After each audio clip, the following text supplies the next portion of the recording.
Olá pessoal, muito bem-vindo aqui de volta ao canal Wikiodonto 32.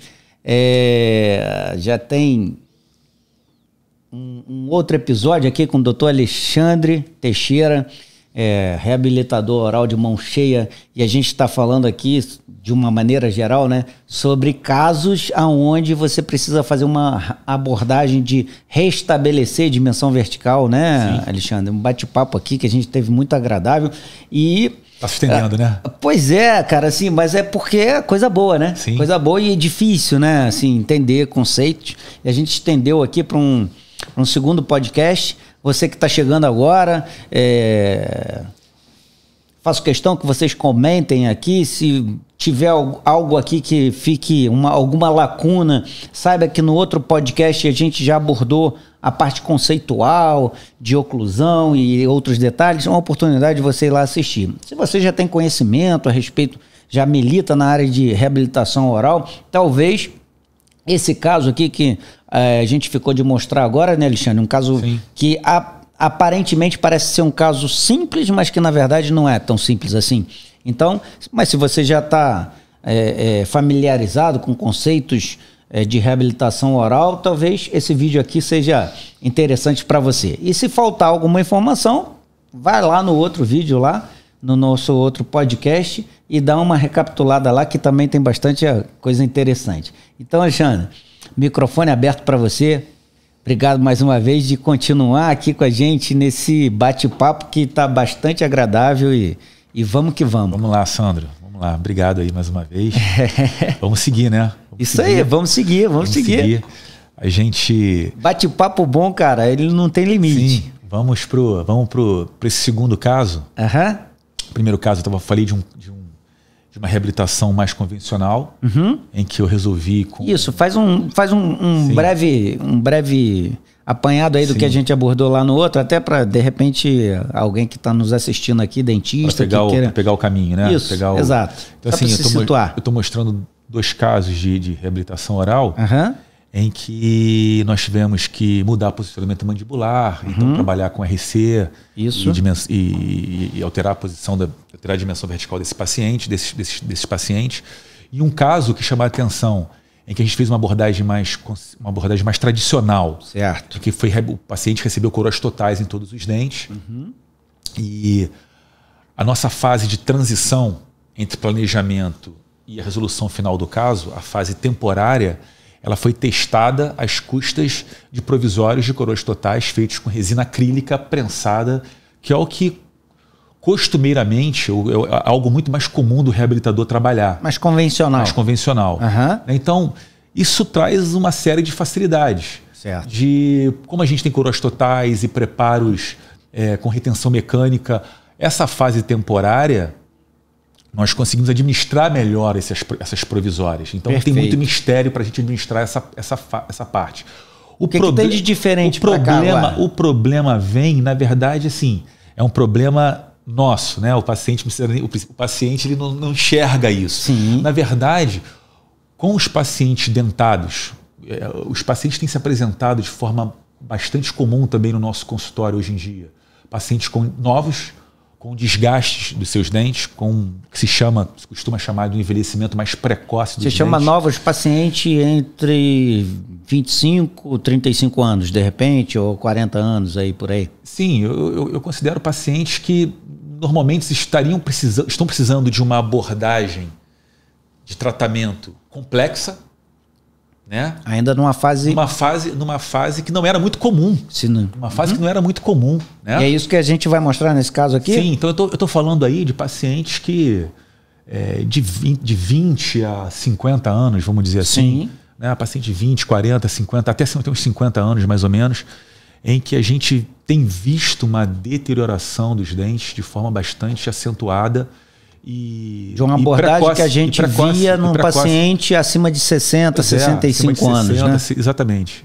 Entendi. Então, como abordar e como reabilitar esses pacientes? Existem diversas formas dentro ainda desses casos. Existem formas diferentes, existem filosofias diferentes de tratamento, algumas mais rápidas, algumas com mais passos. Certo.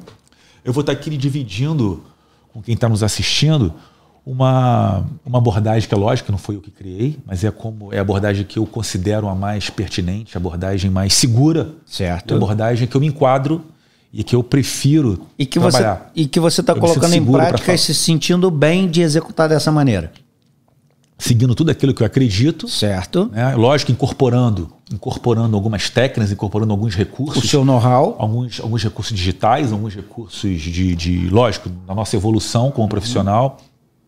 E a técnica para passar por essa fase que eu queria dividir aqui. Então são casos. Pode adiantar aqui para quem está começando a assistir a gente, para saber se ele vai continuar com a gente. Eu sei que vai continuar e que pode até comentar. Qual seria a técnica principal de abordagem? Sim, deixa eu pegar novamente esse gancho. Eu tinha começado a falar sobre isso. Qual o problema desses pacientes que têm desgaste, que são jovens? Esses pacientes que têm desgastes e que chegou o momento de se fazer algum trabalho maior, quer dizer, se chegou o momento de ter que alterar a posição mandibular dele, aumentar a dimensão vertical desses pacientes, Sandro, se chegou a essa conclusão... Significa que você vai ter que mexer em vários dentes, ou todos os dentes. Vai ter que mexer em vários dentes. Em pelo menos um arco eu tenho que mexer. Porque se eu estou aumentando a dimensão vertical, um arco pelo menos eu tenho que alterar todo. Perfeito. Para poder ter uma nova intercuspidação nesse paciente. Então, qual é a dificuldade? A dificuldade é que esses pacientes, diferentemente do outro paciente, eu não vou fazer coroas totais. Então, a fase provisória, ou a fase de teste, ou a fase que a gente chama que eu vou testar o meu protótipo restaurador, meu protótipo estético funcional ou funcional estético, como eu até citei, o professor Escopinho, acho que foi muito feliz em colocar esse nome, chamar de protótipo estético funcional. Essa fase ela é mais crítica porque eu não posso fazer preparos de coroa total. Então eu tenho que conseguir esse aumento acrescentando estrutura, pequenas estruturas nesses dentes. E se você não tem retenção mecânica, você vai ter que ir para uma abordagem adesiva. É difícil manter essas pequenas estruturas cimentadas no dente, porque eu estou no meio do caminho, né? Eu estou com pouca estrutura, eu não posso cimentar adesivamente, porque não é o trabalho final ainda, é a fase temporária. Sim. Então, assim, como a gente fazia aí, como a gente tem feito isso atualmente? Né? Como lidar o passo a passo, né? Passo a passo. Então, assim, eu queria dividir com quem está nos assistindo a forma como a gente tem feito. Né? A gente pode fazer usando as resinas bisacrílicas, colando a resina bisacrílica para testar, para fazer esse teste no primeiro momento, só que o teste que a gente considera na fase de planejamento, a gente não cola essa bisacrílica. Certo. Tá bom? Ali é só um teste mesmo rápido. É uma validação, uma validação estética e uma pré-visualização do que você planejou. Para validar ou não o enceramento. Certo. Se eu aprovo isso, sem esse material que vai entrar em pequenas quantidades, né, que eu tenho toda a dificuldade de retenção e de manutenção desse material, que vai essa quebrando, minha fase né? temporária. Se eu valido isso, eu vou passar para a fase de colar esse material na boca do paciente para eu poder trabalhar, fazer meus preparos. Né? Então, o que a gente chama de protótipo estético funcional é essa fase que a gente cola um determinado material nesses dentes que estão erodidos. Que você testou antes, viu que está naquela posição que você quer, agora você vai colar para você ter uma liberdade de trabalho. Para eu testar esse novo posicionamento. Eu estou alterando a dimensão vertical, então eu quero algo colado ali para ver se o paciente vai se adaptar a essa nova posição. Test drive. A gente pode chamar de... A gente chama mais de test drive lá no planejamento. Certo. A gente está na fase de validação. Sim, agora eu estou colando. Perfeito. Você está confirmando o que você já testou. Agora eu estou chamando de um protótipo funcional. Perfeito. Porque para eu testar funcionalmente, eu preciso que ele esteja fixo. Ele tem que estar funcionando, né? Ele precisa estar funcionando. Então, para ele estar funcionando e fazer esse teste mais funcional, ele precisa estar colado. Então, basicamente hoje, Sandro, para adiantar para quem está nos assistindo, a gente tem feito esse teste, para quem trabalha fazendo teste ainda, porque tem gente que passa direto para o trabalho definitivo. Não quero aqui A gente já discutiu isso a respeito, né? Lá eu prefiro testar. Eu também, eu corroboro com o que você está falando. A gente faz isso com uma resina bisacrílica, certo. Que é mais fácil a gente fazer esse teste. Tecnicamente falando, é mais fácil, né? A bisacrílica é o mesmo material que eu usei para fazer o meu test drive, para fazer o meu mock-up, o meu ensaio restaurador. Perfeito. Ok? Então, se eu puder dividir a minha fase de reabilitadora de uma forma bem simples, em 3 etapas, uma fase de planejamento e mock-up, que eu vou testar, vou fazer esse test drive, é uma etapa. A outra etapa do meu protótipo estético restaurador, que eu vou colar, eu vou levar aquilo que foi feito no planejamento para a boca do paciente. Para funcionar. E aí nessa fase, eu tenho que colar um material na boca do paciente de forma não definitiva, mas colar esse material para poder fazer o meu teste funcional. E aí depois tenho o meu protótipo, eu vou simplesmente trocar de material. Certo. Ok? E aí passar para os meus preparos provisórios para a finalização do caso. E aí, tudo bem? Ficou bem claro assim, o passo a passo. Só me esclarece então, uma coisa. Quando você vai para a parte do preparo, você, nesses casos, tem uma abordagem sempre de preparar todos os dentes na mesma consulta? Ou já que é algo que você, digamos, já está colado, você de repente parte para preparar de um lado e faz provisório novamente? Não, você vai mostrar isso? Eu vou mostrar. Mas só antecipando, mas antecipando. Como a gente tem esse protótipo funcional e estético colado, isso me dá a chance, de fazer preparos em M-arcos ou em sextantes. Certo. Eu posso trabalhar com toda tranquilidade, ok? Porque apesar de serem preparos minimamente invasivos, preparos que parecem ser mais fáceis de serem feitos, são preparos que requerem uma precisão muito grande. Porque eu preciso de uma homogeneidade, como eu estou trabalhando com espessuras muito finas, eu preciso de uma homogeneidade de preparo muito bem feita, muito bem obtida, tá bom? Para eu conseguir previsibilidade e longevidade desses casos. Certo. Então, assim, é saudável para o profissional e acho que para o paciente, porque a fase de preparo, a fase de provisórios, cansa, né? A fase de provisórios e a fase de cimentação vai ser bem facilitada se a gente fizer o trabalho por sextante. A gente vai demorar um pouquinho a finalizar.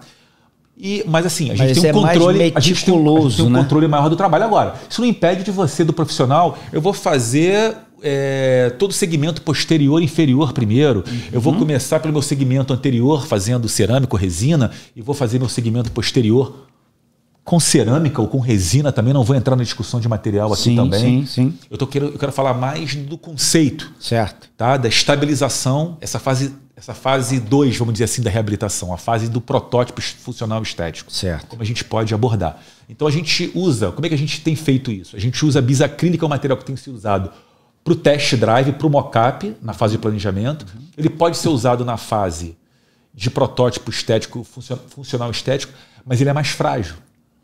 Então o que eu quero mostrar aqui é uma opção de usar as resinas, os compósitos mais fluidos, que são as resinas flow. E que são mais resistentes do que a bisacrílica. Sim, é mais resistente que a resina acrílica. Então é uma técnica que se propõe, que se encaixa muito bem nessa fase de aumento da dimensão vertical, de estabilização do caso nesse momento, para manter o paciente nessa nova posição, com essa nova posição mandibular de relação cêntrica e dimensão vertical, para te dar tranquilidade nesse momento para você trabalhar por sextante ou por arco que seja. Entendi muito bem. Você vai mostrar o passo a passo dessa técnica? Vamos lá, vou mostrar, vou procurar então mostrar olha só, quem está assistindo a gente não vai poder parar de ver aqui agora, mas já pode comentar daqui para frente. Vamos lá então, Xande. Vamos lá, vamos dar uma exemplificada aqui num caso de um paciente jovem. Caramba!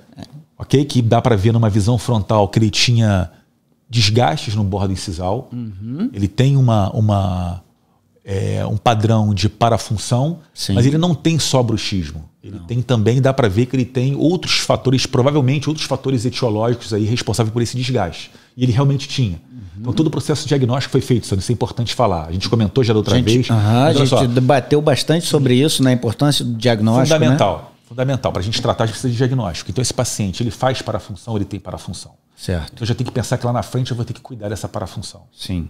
ok? Vou tratar as consequências. Não curar, mas controlar, né? Controlar essa parafunção. Ou talvez até cuidar, tratar, né? Eu falei cuidar, né? Eu vou cuidar dessa parafunção. Então, ele tem parafunção? Tem. Ele faz algum tipo de bruxismo? Ele faz. Dá para ver por esse padrão de como é que a gente vê isso? Esse paciente, se a gente pede para ele interpor, fazer uma protrusão, a gente percebe que esses movimentos funcionais, esses movimentos parafuncionais, na verdade, eles são reproduzidos por essas facetas de desgaste. A gente percebe que ele tem também uma característica de um padrão de desgaste, lesão cervical não cariosa, que parece e aí, lesão cervical não cariosa também multifatorial, mas ele parece ter presença de ácido na boca. E esse paciente ele tem refluxo gastroesofágico. E a gente vê ali, que na cervical do 33, ele tem uma restauração ali, né? Tem uma restauração e ele tem... Do 34 e do 35 já talvez tenha sido restaurado e tenha sido perdido, né? Ele tem um histórico já de lesões cervicais não cariosas. Vocês vão ver a foto por oclusal também, o padrão de desgaste que ele tem e que mostra que ele tem uma mistura desses fatores etiológicos. E talvez além disso também, eu estou te perguntando aqui, já que eu não conheço o paciente, mas você está falando, talvez também tenha uma dieta que favoreça isso também? Sim, ele tem o que eu ia falar, ele tem sobrecarga mecânica, ele tem um componente mecânico de parafunção, ok, de bruxismo. Perfeito. Tá bom? E aí ele tem um bruxismo noturno, importante diagnosticar se o bruxismo dele é mais um bruxismo do sono, quer dizer, bruxismo do sono, um bruxismo de vigília. Às vezes o paciente pode ter os dois, mas é importante a gente tentar, não é assunto da aula, mas tentar identificar, porque eles têm comportamentos diferentes.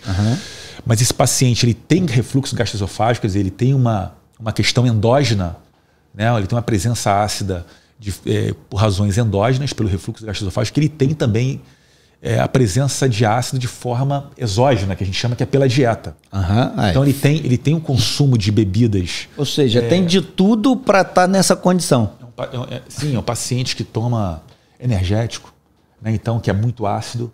Então ele tem uma presença de exógena, né? Que vem da dieta, do ataque ácido. É atleta não? Ele faz, sim.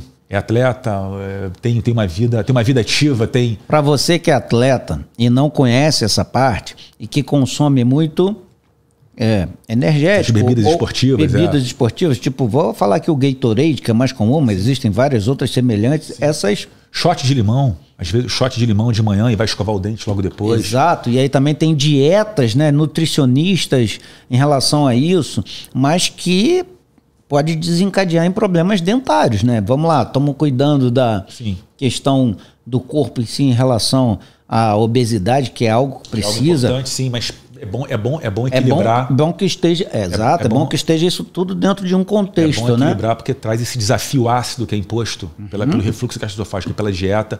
Isso tem consequências. Isso cobra um preço lá na frente. Certo. Aí a gente está vendo muita gente com esse envelhecimento precoce dos dentes.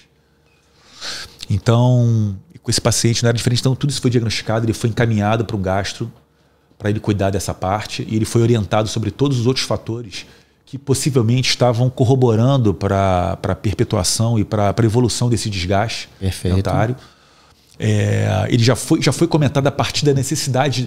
Isso é uma coisa importante. No início do tratamento, o paciente já tem que saber que provavelmente no final ele vai precisar ser muito bem controlado, as manutenções têm que ser respeitadas e ele vai usar uma placa provavelmente. Não é chegar no final do tratamento e avisar para o paciente que vai usar uma placa. Tá tudo certo, né? Não, tem que o paciente entender os fatores de risco, entender que a longevidade do trabalho que ele vai receber vai ser dependente do que foi diagnosticado, do transoperatório e nas consultas de controle de manutenção. Isso é fundamental.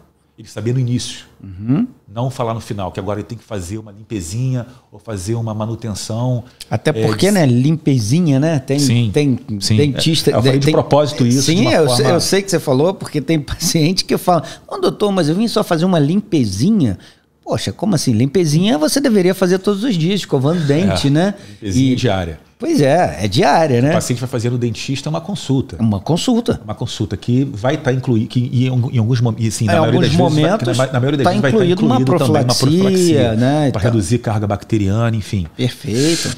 Mas o mais importante, exame identificar os fatores de risco, se perpetuam, se modificou, incentivar esse paciente com os hábitos de higienização. Então tem toda uma conduta e uma abordagem que tem que ser muito bem respeitada e seguida nas consultas orientada, de controle de manutenção. Né? Porque assim, muita gente não sabe desses fatores, né? E cabe a você, profissional dentista, orientar o seu paciente. De repente ele está se vendo nessa situação e você, como dentista, querer que o paciente faça o seu autodiagnóstico, é muito provável que isso aconteça. Geralmente esse paciente ou vai a uma consulta de rotina para você, e você, com a sua experiência profissional, você vai diagnosticar e vai falar para ele, ou então ele vai ter algum outro problema qualquer, sei lá, quebrou um dente. Eu tô vendo que ele tem uma coroa total aqui no 36, Sim, né? Era única. Então, e de repente ele foi a um profissional e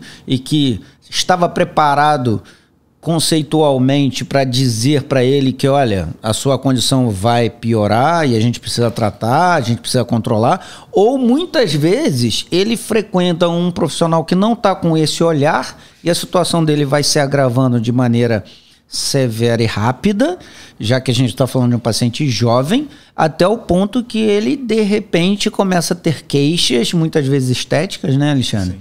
E que já está nessa situação aí, né? Então, assim, é importante para você que está assistindo essa live aqui, que não é dentista, o quanto é importante você ser orientado por um bom profissional. A importância, Sandro, desse profissional, ele ter uma visão do todo, uma visão holística, uma palavra mais correta, né? Seria uma visão holística do caso. Uhum. A visão holística quer dizer que o profissional ele tem que entender os fatores etiológicos que levaram esse paciente a essa situação. Não é chegar, abrir a boca, identificar, tem 1, 2, 3, 5 restaurações, vamos fazer e acabou. Não.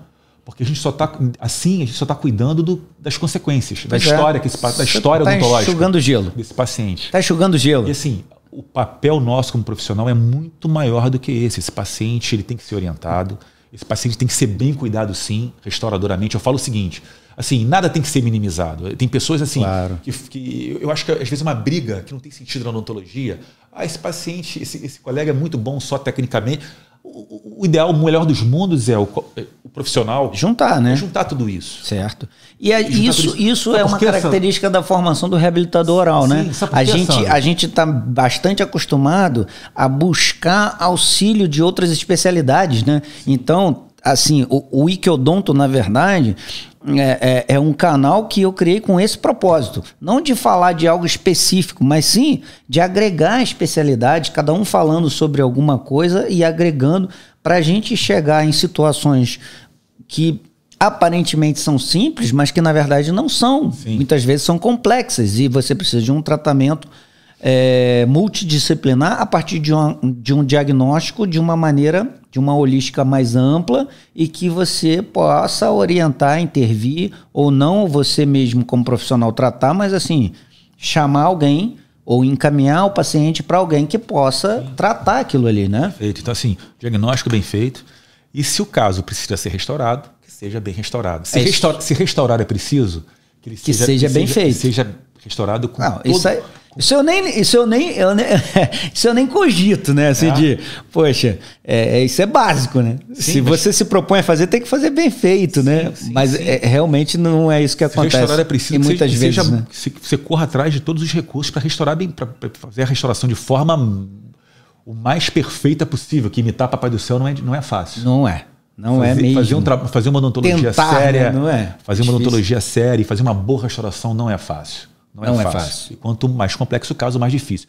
Mas, Sandro, terminando só essa questão que a gente pegou um gancho aí de controle e manutenção, esse paciente muitas vezes precisa ser orientado com relação a que escova ele vai usar. Perfeito. Que dentifrício, que creme dental ele vai usar. Então, esse é papel do dentista.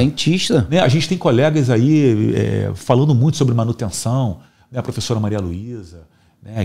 Enfim. Então, assim, a gente tem que valorizar cada vez mais o papel do dentista como o profissional de saúde encarregado e responsável por orientar sobre tudo isso. Não é o paciente olhar a televisão e ver uma propaganda da Colgate, da Oral-B, ou da Elmex, ou da Curaprox, e ir no supermercado e na farmácia comprar o que ele quiser. Perfeito. Então, assim, daí a visão holística da coisa. Assim, o dentista, ele é entre aspas, o dono do paciente. O paciente que está submetendo os seus cuidados de saúde. Ele está se entregando aos seus cuidados. Então, né? a importância de você ter um profissional, né, preparado. Né, e a responsabilidade nossa em estar cada vez mais preparado para usar tudo que a odontologia disponibiliza hoje de recursos numa abordagem como essa. Isso não vale só para odontologia, né? Para qualquer profissional, né? Para qualquer área, né? Sim. Então, vamos lá, voltando para esse caso, todos esses fatores etiológicos foram identificados, vamos ver mais um pouquinho a situação dele, uma visão bem próxima. Esses dentes já tinham algumas resinas na região anterior, então a gente vê uma irregularidade na superfície vestibular.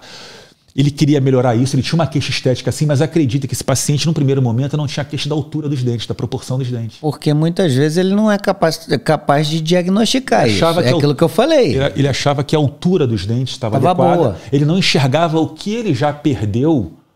Não consegue enxergar. Com esse desafio ácido que a boca dele sofre. E isso vai acontecendo. Isso vai acontecendo diariamente aos pouquinhos, né? Então é difícil a gente achar que o próprio paciente vai se autodiagnosticar. Daí, mais uma vez, eu reafirmo o que você falou da importância do profissional estar preparado para diagnosticar e orientar o paciente e tratar. Sim, né? Sim. Olha só, o bordo incisal já mais afinado, mais afinado. Todo quebradiço. Então a gente tem aí uma clara destruição que tá evoluindo por causa de parafunção, e com o ácido presente isso é potencializado. Isso é potencializado. Uma outra foto. E aí uma visão agora do arco superior e do arco inferior desse paciente. A gente pode ver essas lesões perimólise, chamadas de perimólise, de perimolise, isso. É isso mesmo? Sim. Pô, acertei. Essas lesões que, na verdade, essa destruição, né, que a perimólise era muito comum da gente visualizar. Na verdade, é a lise em volta de uma determinada estrutura do dente. Né? Então a gente tem aquelas ilhas que muitas vezes elas não são destruídas. Era muito comum com amálgama. Amálgama, né? O amálgama parecia que estava saindo do dente, né? Sim. Ou seja, o dente está todo desgastado e o amálgama está lá. Desgastado. Então a gente vê o dente sendo desgastado de uma determinada forma. Quando a gente chega na dentina, a gente tem uma aceleração desse desgaste. Então fica esse padrão de desgaste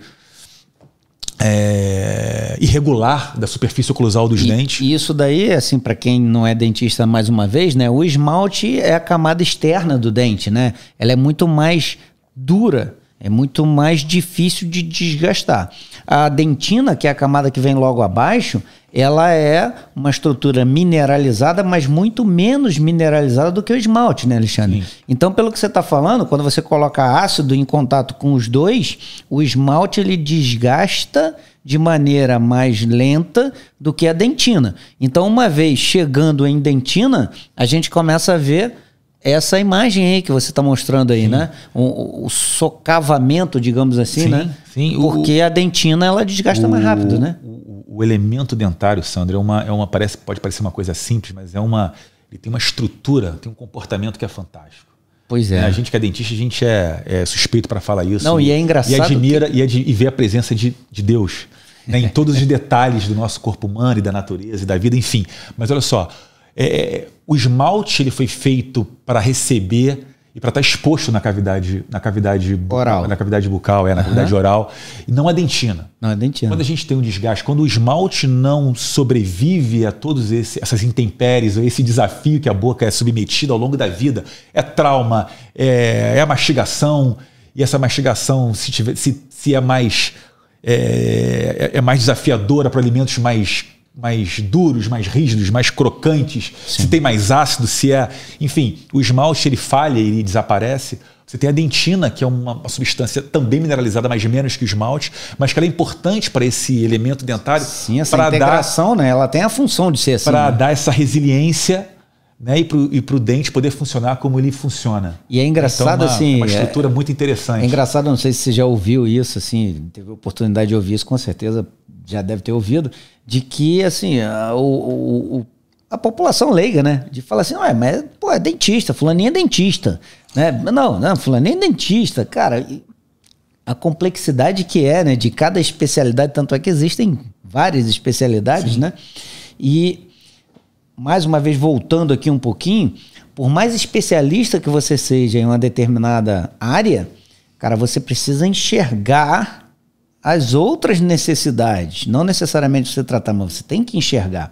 Então, mais uma vez, dando um feedback aqui a respeito da necessidade de qualquer dentista não executar tudo, mas estar antenado às intempéries, às mudanças do que é o normal, né? Sim, sim. Então, assim, a gente está de cara aqui para algo que realmente está se modificando de maneira degradativa, patológica, e que de repente vai algum colega e fala, não, é assim mesmo, vai assim mesmo. E de repente vai chegar num profissional para restabelecer com uma situação muito mais crítica, né? Sim, sim. E olha o dilema que a gente tem num paciente como esse, que é relativamente jovem. A hora de atuar, a gente chega nisso que você está falando, a hora de atuar, qual é? Quando intervém? Complicado. Sim. Quando e como? Sim, complicado, né? Então, olha, a minha abordagem no primeiro momento, Sandro, eu vou ser sincero e vou dizer que eu segurei um pouco. A minha abordagem no primeiro... Mas às vezes o momento é sim, de orientar o paciente, sim, controlar o que está levando a isso, né? Não sei. Sim.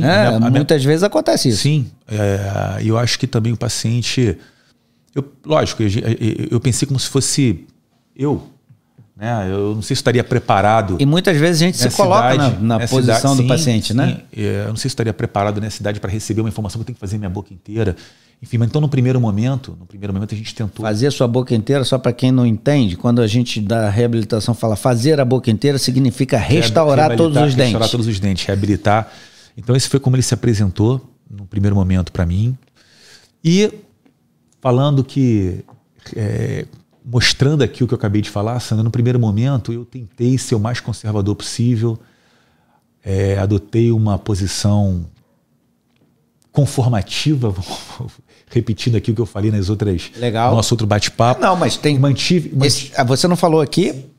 Pode falar. Conformativa, explica aí para quem está só assistindo esse aqui. Eu não parti para um trabalho complexo, mantive aquilo que o paciente tinha, e melhorei, fui de encontro às queixas que ele me apresentou, e fiz algumas restaurações, melhorei uma condição estética dele, fiz as restaurações cervicais, e o mais importante, orientei esse paciente. Isso. Tentei eliminar os fatores que levaram a essa situação, e mais ainda, para a gente tentar postergar a evolução dessa patologia, certo, que ele se encontra. Ou seja, a sua intervenção foi a mais conservadora possível em termos de restauração, sim, mas ela foi extremamente incisiva em relação a gente precisa eliminar os fatores causais dessa situação, senão nada que você fez vai conter. Sim, quer dizer, não é isso? Foi feita uma intervenção em níveis restauradores, sim, porque também é um tipo de prevenção, para que a gente não tenha deterioração. Correto. A gente devolve a estrutura dentária. Perfeito. E a prevenção aí em nível primário é fundamental também. Sem dúvida. Né? Evitar a doença é fundamental. Então, no primeiro momento, foi isso que eu fiz com esse paciente, quer dizer, restaurações simples, isoladas. E aí, Sandro, olha só, aquilo foi em 2016. Tô vendo o premolar lá, como é que já deteriorou. Olha, 34. Em 3 anos, como mudou. A ponta do 33. Como, apesar de todas as orientações, e a gente não conseguiu controlar os fatores etiológicos, por inúmeras razões. A gente precisa da colaboração total do paciente para isso. Se ele não entender, ou se ele entender e não colocar em prática, sim, foge a nossa alçada, né? Quantos pacientes são orientados a parar de fumar e não fumam, e sabem que vão ter problema no pulmão e continuam fumando, e aí não deixa de ser um problema do médico. Né? Olha o desgaste incisal do 21. O paciente ele precisa querer abandonar os hábitos que o levaram a adoecer. Cara, e uma das coisas mais difíceis que existe é você tentar hábito, né? conscientizar uma pessoa a mudar seus hábitos. Sim. É muito difícil isso. Porque depende muito do paciente entender e querer mudar. E aí você acabou de dar um exemplo aí. Quantas pessoas sabem que fumar aumenta a estatística, a probabilidade de situações cancerígenas e tal, e a pessoa não fuma. Não para de fumar. E você imagina para uma situação em que, de repente, o cara não pensa assim, isso daí se eu não fizer, tá bom, vai me prejudicar, mas não vai me matar, né? Tudo negligencia. Bem, mas ele precisa entender.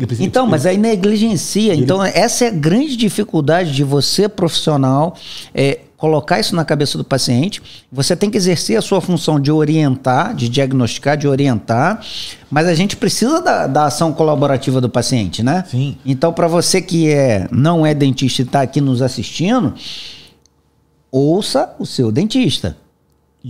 Até para ele entender que a longevidade do tratamento dele vai estar totalmente relacionada a essa mudança de hábito. Certo. Então você vai fazer um trabalho complexo, um trabalho que é oneroso, um trabalho que não é simples, que demanda tempo do profissional e dele, sim, do paciente. Sim. É um sacrifício mútuo, né? É uma caminhada aí que não é simples, não é de um dia para o outro, né? Para se fazer uma coisa adequada. E ele precisa entender que se ele não abandonar os hábitos, a longevidade dele vai estar prejudicada. Então, em 2019 ele chegou, olha como é que o central 21 já está menor, já está desgastado novamente. Quer dizer, ele está querendo chegar na situação que ele estava anteriormente. A incisal lá do 24, ó. Sim. Mais fina ainda. Muito mais. Olha o que aconteceu com os pré-molares inferiores. O 34, 35. Sim, aí eu tenho uma foto aqui, Sandro, olha só como é que, comparando, olha a visão dele em 2019, como aumentou o desgaste dentinário. E aí eu faço uma foto aqui do inferior, que está bem, de 2016, como estava o 46 dele, e observem. 34. Deixa eu ver se eu consigo. Observem o 46 em 2016, foi quando ele me procurou, em 2019. Olha isso. Olha como o desgaste aumentou, de uma forma generalizada. Parece que aqui em 2019 foi preparado. Sim. Extensão para prevenção. Foi feita uma classe 1 ali, né? Com extensão para prevenção. Caldo de andorinha, foi feita uma... Os mais novinhos não vão entender, mas a gente também não vai entrar aqui no detalhe, não. Vamos seguir aqui. Olha só, então, nesse momento, Sandro, em 2019, eu percebi que a gente já tinha estava na hora de eu intervir. E conversei com o paciente, falei a mesma coisa que ele tinha falado antes, mas ele já estava com uma situação em que o grau de desgaste... Já começou a incomodá-lo. Já começou a incomodar, ele queria algo mais... um caráter um pouco mais definitivo. Sim. Queria aumentar ligeiramente os dentes anteriores. A gente chegou à conclusão que seria o momento de fazer um trabalho um pouco mais complexo. Perfeito. Mas atento a todos esses fatores etiológicos, repito, porque senão vai voltar o problema. Sem dúvida. E aí, uma visão dos modelos, visão do arco superior, a gente está vendo, para quem não é dentista vai ser mais difícil, mas a gente que é dentista sabe que a face palatina ela não é tão lisa assim, então a gente tem um desgaste na região anterior. E no caso desse paciente, Sandro, repetindo aquele esqueminha que eu mostrei para você, no outro podcast. É só uma ilustração do que... Não, mas é perfeito você colocar aqui. Sim, do que foi planejado. Foi planejado, novamente, separar esses arcos, fazer um aumento da dimensão vertical. Quando a gente faz o aumento da dimensão vertical, a gente vai perder referência dentária. A gente precisa levar para a RC, que é a nossa posição reprodutível. Ok? Então foi isso que foi feito. Só que nesse caso eu não vou fazer preparos de coroa total, vou fazer preparos parciais. Perfeito. Então olha só, foi feito a adição, através do ensinamento diagnóstico virtual ou analógico, foi feita a adição das estruturas que faltam para eu desenvolver o meu desenho oclusal que vai ser proposto para esse paciente. Então eu precisei reabilitar, eu precisei devolver estrutura para o meu incisivo inferior, precisei devolver estrutura para os meus dentes posteriores, precisei devolver estrutura na face palatina dos superiores anteriores. E na frente, também, esse paciente já merecia algum tipo de trabalho, que pode ser em resina, pode ser em cerâmica, aí cada um vai achar o que pode oferecer para o seu paciente. Então esse foi o planejamento. E aí aqui, passando até um pouquinho mais do passo a passo, em relação ao trabalho convencional, ou trabalho mais tradicional, aqui eu vou mostrar um pouquinho mais como foi feito a tomada da dimensão vertical, o registro da dimensão vertical. Eu usei um dispositivo anterior aqui chamado tiras de long, né, que é um material que está me dando aqui. Foi feito um teste e eu determinei com esse anteparo anterior qual era a abertura que eu achei que seria suficiente para fazer o meu trabalho. Seu registro. O meu registro, e esse registro vai significar o quê? O espaço que você vai ter para trabalhar. Para agregar material para essa nova boca, esse novo trabalho. Se tem ou se não tem, né? Exatamente. Ou se você vai ter que preparar, desgastar para criar espaço. Sim, né? E aí a grande vantagem, se eu posso aumentar, mesmo que seja pouco essa dimensão vertical, eu estou ganhando em menos preparo. Ou seja, você desgasta menos dente, preserva mais estrutura, Sim. Fica com substrato mais em esmalte. Isso é uma vantagem de quando o caso requer, e o caso já merece o aumento da dimensão vertical, eu tenho uma série de ganhos, eu já mostrei alguns. O esquema que eu mostrei para você, que a gente consegue, na região anterior, um ganho mecânico de ter um overbite menos acentuado e uma menos inclinação, uma guia anterior menos restritiva. Ou seja, você vai proporcionar uma desoclusão mais livre. Uma desoclusão mais livre. E, posteriormente, eu ganho espaço para o material restaurador. Isso é um grande benefício. Se o caso pedir aumento de dimensão, se for um caso que requer aumento de dimensão vertical, isso tem que ter um critério para isso. Esse aumento, esse espaço de abertura dos arcos vai ajudar muito a gente a fazer menos preparo, ser menos invasivo. E você ainda vai ficar com substrato mais em esmalte, que vai favorecer cimentação adesiva também, né? Totalmente. Que completamente diferente a cimentação adesiva em esmalte e em dentina, né? É o que o caso requer, que é o que o caso vai pedir. Perfeito. Então, o máximo que eu puder, assim, biologicamente estou preparando menos. Certo. E adesivamente eu vou ter um substrato, eu vou ter uma área para colagem muito mais... efetivo. Muito mais confiável e efetiva para a longevidade do meu trabalho, para o sucesso do meu trabalho. Perfeito. Então aqui montagem no articulador. Uma reprodução do que eu consegui com o meu registro, né? Isso aí está reproduzindo exatamente o que foi feito na boca, tem que ser assim. Sim. A montagem no articulador está reproduzindo o espaço que eu consegui na boca. Então esse foi o espaço que eu determinei, defini para o meu novo trabalho. Perfeito. Meus novos dentes, Sandro, que eu vou oferecer para o paciente, eles têm que se intercuspidar nessa nova posição. Correto. Nessa nova posição. E aí pode ser feito mais uma vez aqui a parceria com o laboratório MW. E aí, a partir desse trabalho, eu tive um pouco de analógico e um pouco de virtual. Eles escanearam o modelo também. E aí o enceramento foi feito virtualmente. Certo. E eu usei a técnica da... Eles imprimiram um modelo, né? Eles fizeram a impressão do modelo. Sobre esse modelo, qual é a minha fase que eu estou agora da reabilitação que eu falei, que eu estava explicando no início? Está no test drive. Eu estou na fase do test drive. Isso aí. Eu estou na fase que eu quero testar tudo aquilo que foi encerado, que foi programado de acréscimo dentário, de proporção, de altura cérvico-incisal, se meu plano oclusal está adequado, se vai ficar estético. Se o tamanho do dente ficou legal, nesse primeiro momento é um test drive que eu vou testar minha intercuspidação, mas é um teste até mais estético do que funcional. Funcional, perfeito. Por quê? Porque o teste funcional vai ser colado na próxima fase. É isso aí. Tá claro isso? Claro, perfeito. Então, assim, eu vou estar validando isso, vou estar testando nessa fase. E aí, nessa fase, nada melhor do que a bisacrílica. Eu não vou colar. É rápido, é fácil. É rápido, é mais fácil. Então, Sandro, eu tenho os modelos já com a forma dos dentes encerados, naquela dimensão que eu determinei. Faço meus guias de silicone. Ok? E aí, nessa fase é interessante fazer com silicone de adição, né? É legal. Você... É um trabalho que merece isso, é um trabalho grande, mais complexo. E para você evitar qualquer tipo de distorção que já vai ter da resina ali. A gente tem o Zeta tal, Labor, né? a gente pode fazer com o Zeta Labor. Quanto mais... Se eu usar um silicone pesado, putty, né? Que a gente chama de putty, reembasado com silicone mais leve, eu vou ter uma cópia... Fidelidade melhor. Uma fidelidade, uma cópia melhor. Quando eu passar... esse planejamento com essa resina bisacrílica para a boca do paciente. Certo. Eu acho que está todo mundo entendendo. Eu tenho os meus modelos encerados ali, mas são modelos impressos. Não, então, Alexandre, só assim para a gente meio que traduzir para quem, o que você acabou de falar, para quem não é da reabilitação, você está querendo dizer então que você obteve um modelo da maneira convencional, né? Você moldou de uma maneira convencional o paciente. Montei no articulador. Isso gerou um modelo de gesso, montou no articulador e tal. Isso foi para o laboratório, foi encerado. para aquela dimensão? Na verdade, ele primeiro digitalizou para fazer o enceramento digital? Na verdade, esse caso foi feito de uma maneira que é alternativa, que é um pouco alternativa, Sandro. Ele, com os modelos montados, ele escaneou esse... então, ele fez o enceramento digital. E ele fez o enceramento digital. Então, isso daí que eu queria explicar para quem é leigo. Por exemplo, se você não tem um scanner no seu consultório, você saiba que você também vai estar trabalhando de maneira conjugada, digital com convencional. Então, você moldou, obteve um modelo de gesso, esse modelo de gesso foi enviado para o laboratório.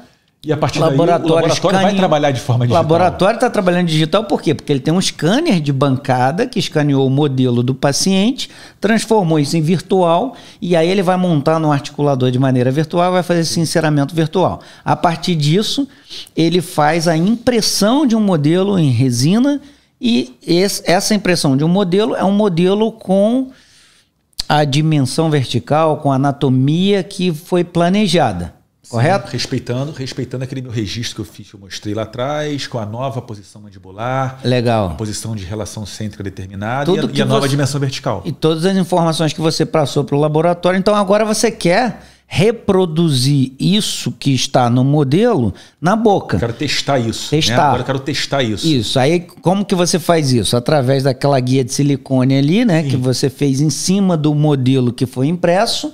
E a partir disso você vai injetar uma resina bisacrílica. Uma resina bisacrílica que já é bem conhecida na odontologia. Né? E existem vários fabricantes. Né? Dentística, prótese, a gente trabalha muito com a resina bisacrílica, uma resina bem amigável. Facilitou bastante, né? Muita coisa. Ela se presta bem, principalmente para esse momento do test drive. Esse momento, é.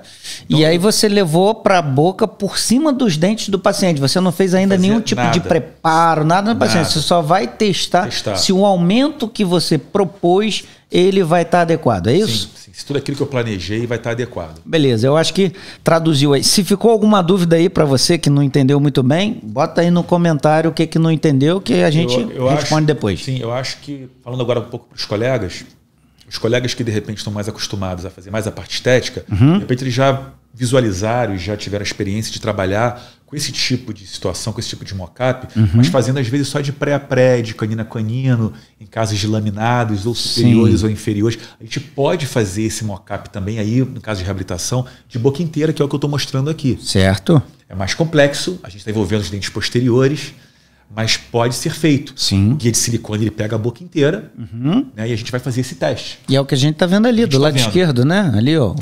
Sim, os guias de silicone. Os guias. E na fotografia intraoral, esse teste. Isso. Então a gente tem a resina bisacrílica passando por cima do que o paciente tinha de dente. Sobreposta aos dentes que o paciente, a condição dentária que o paciente tinha, e mostrando pra gente essa nova dimensão. Legal. Né? Qual é o problema disso?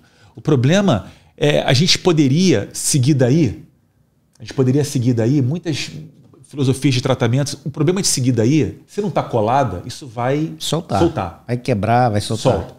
Então a nossa próxima fase seria, se nós aprovamos essa fase, é ter esse tipo de situação de uma forma mais fixa, um pouco mais colada nos dentes do paciente, para que a gente possa passar para as fases de preparo. E aí vem aquela segunda fase que eu venho comentando aqui o tempo todo. É a fase crítica, né? A fase crítica. Então essa nova fase que eu quero colar e quero usar o material. E aí, o que eu vou mostrar para vocês, eu já fiz com bisacrílica, já fiz no meu consultório, já tive a oportunidade de fazer no curso de especialização da UERJ, a gente tem uma experiência com bisacrílica, só que a bisacrílica é mais frágil. Certo. E aí o que a gente tem usado atualmente, o nosso material de escolha... Essa é a dica? Essa é a dica. Aí a gente chega nessa dica, né? Que é usar as resinas, a técnica da resina injetada, a resina flow. Certo. Ela vai apresentar ela tem uma resistência. Mas é qualquer resina flow de qualquer fabricante ou tem alguma específica? Sandro, existe uma variedade enorme de resina flow. Mas tem uma resina flow específica para essa técnica? Existem resinas que têm menos carga, resinas que têm mais carga, e aí, por consequência, resinas que são mais rígidas, que têm propriedades mecânicas melhores ou não. Assim como as cerâmicas, as resinas que normalmente apresentam mais carga, elas têm mais opacidade, são menos translúcidas, começa a perder um pouquinho na estética. Certo. Então a gente tem que pesar e com certeza vão ter as resinas de preferência de cada profissional. Se bem que nessa região posterior a gente está preocupado com a função, nem tanto com a estética nesse momento, né? Sim. Então o que eu vou mostrar? Eu vou mostrar a resina que eu usei. eu usei uma resina que tem mais carga. Certo. Justamente porque o que me interessa agora, nesse momento, é passar com tranquilidade por essa fase e manter essa resina colada e mantendo a minha dimensão vertical enquanto eu estou trabalhando por sextante ou por M-arco ou por arco, enfim, como eu decidi trabalhar. Tá bom? Ou até os 2 arcos ao mesmo tempo. Você testou, aprovou, aí como vai ser feito depende muito de uma questão de bom senso, né? De necessidade do paciente, preferência do profissional, como ele vai finalizar a partir do momento que está colado tudo e aprovado, como ele vai passar para o definitivo. Tá bom? Perfeito. Então, olha só. Deixa eu te fazer uma outra, talvez você mostre aí, mas deixa eu te fazer antecipar uma pergunta. Quando você trabalha com a resina bisacrílica para fazer esse mocap, digamos assim, colado, o paciente consegue passar fio dental entre os dentes? Ou, com a técnica que você está falando em relação à resina injetável, ele vai conseguir passar fio dental entre os dentes ou não? Essa é uma fase que o paciente vai ter dentes esplintados, dentes colados um com o outro. Sandro, isso, o ideal é que passe. Então, assim, existem formas, existe uma técnica que você pode fazendo, intercalando os dentes, tá? Que vai dar para mostrar aí. Isso com a técnica injetada. A técnica injetada. Da resina Flow. Né? A gente tem um grande amigo que tem um curso de resina injetada aqui no Rio de Janeiro. Saliba, Miguel Saliba. Um irmãozão meu, né? E ele tá aprimorando cada vez mais essa técnica. Ele aprendeu também de outros que aprimoraram, e o Douglas Terry mostrou essa técnica lá atrás. Ele tem um livro de resina injetada chamado Flowable, se eu não me engano. Eu não tenho esse livro, mas eu sei que existe esse livro. Certo. E tem um colega da América Latina chamado Henrique Dias Guzmán, que aprimorou um pouquinho e tem falado sobre essa técnica. E o Miguel tem pegando esse caminho. Eu tenho visto ele fazendo bastante curso lá, né, no IBOM Rio, né, sobre essa técnica. O prazer de, nesse curso dele, eu complemento um pouquinho lá, falo da parte de oclusão e falo uma horinha e meia. Perfeito. Sobre, mostrando até... Então o curso é top demais. Se você está atuando nessa área aí, ó, não perca, é muito bom mesmo. Não perca essa dica. Eu tinha certeza que era top, mas agora sabendo que você está lá também, ficou mais top ainda, Miguelzinho. Aí, Miguelzinho, cara, só puxa para seleção. Miguel, Fernandinha, Camargo, Rafael, com certeza. Enfim, a equipe é excelente. E o lugar é fantástico também. Sem dúvida. Ó, o jabá, hein, Miguel, que eu tô fazendo aí. Depois ele vai pagar um vinho pra gente, aqui pro Icodonto. E, cara, o Miguel vai ter que vir aqui também, né, cara? Com certeza. Ele vai ficar fora dessa né, Sandro? Não sei quanto que ele vai cobrar de cachê, né? Que o cara é importante pra caraca. Vai ficar fora dessa não. Não pode. Olha só, então... O convite tá feito aqui ao vivo, hein? Então, olha só. Com a bisacrílica, existe um momento... É mais difícil, mas existe um momento em que você pode tentar... Aquela não está totalmente ainda polimerizada, entrar com uma serrinha e tentar passar. Difícil, né? Tecnicamente, difícil, eu né? acho difícil. Eu acho difícil. Eu não desenvolvi muito essa técnica. Mas é difícil, né? Com a injetada... Porque ela é rápida, né? Ela é rápida. Com a injetada vai depender muito dessa necessidade de deixar separado ou não, da tua abordagem de finalização. Isso. Se você vai deixar mais tempo, é crucial que você tente separar tudo. Pois é, mas eu puxei essa pergunta já assim capciosamente para que você fosse para esse lado aí. Se você vai preparar naquela semana, de repente você complementa o paciente com uma higienização aí de, sei lá, com a clorexidina e tal, não sei o quê, já que ele vai estar com uma higienização de fio dental prejudicada, mas que isso vai ser contornado logo em seguida. Se você tem um planejamento de mais a longo prazo... Sextante, trabalhar mais de forma mais pausada... Talvez essa técnica de injetável seja mais fácil de você individualizar e assim seria mais indicada, né? Isso eu acho que é uma dica interessante de diferenciação do material para o outro, né? Que cria conforto ou não para o paciente. Sim. Assim, a gente tem que estar preocupado com esses detalhes sim, porque isso vai recair sobre a gente no transoperatório. Sem dúvida. Então, assim, a técnica, tanto a bisacrílica quanto a resina injetada, você pode pegar esse silicone e colocar tudo de uma vez e não separar nada. Ou você pode fazer de uma forma, que eu vou mostrar individualizada, que o Miguel também ensina lá, que dá para você, que facilita você individualizar. Aí o paciente pode passar o fio. Ok? E eu acho que assim, um um norte para você optar por uma ou outra, não é questão da facilidade, mas principalmente o que você falou, né? Qual é a sua previsibilidade de finalização, né? Sim, qual é o tempo como está o seu planejamento para finalização? Para finalizar, para preparar, moldar e fazer o trabalho definitivo, né? Eu acho que isso daí é crucial para a tomada de decisão, né? Sim, porque se você vai trabalhar por sextante, vai deixar tudo unido... Quanto tempo vai ficar assim? O periodonto vai sofrer, a gengiva vai sofrer, a possibilidade de higienização do paciente vai estar comprometida. E aí isso vai traz uma série de problemas. Vai trazer uma série de problemas. Não só de saúde, mas com problemas técnicos, né? O paciente, você vai criar uma gengivite no paciente, você vai moldar o paciente com sangramento. Na hora do né? seu preparo, você tem uma gengiva não preparada para moldar e você vai... De repente, ou seja, a dica principal é de diferenciar entre uma técnica e outra é o período de finalização. Sim. Eu acho que é isso aqui que fica como dica principal aqui desse momento em si, né? Sim. De estar tudo esplintado. Esplintado ou não. Sim. Bacana. Sim. Bacana, é isso aí. Sim.